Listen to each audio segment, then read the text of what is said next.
لابد منها وأمر القانون يجب اتخاذه للتدبير. ذلك يلتزم البيوت يلتزم البيوت منع لكم من الخروج وحل الاغتيالات اللازمة. راح كنعاني بزاف بسبب ظروف العمل، كنعاني بسبب تصرفات طائشة ديال بعض المواطنين، بسبب الاستهتار ديال المواطنين، بسبب عدم المسؤولية ديال بعض المواطنين.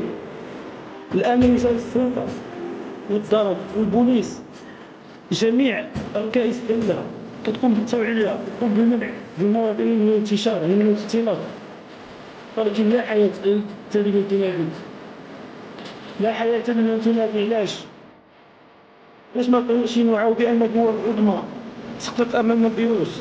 علاش ما كانوش يوعوا بأن الطريقة الوحيدة لإنهاء من هذا الفيروس هي الموجود في البيوت، عدم الاختلاط؟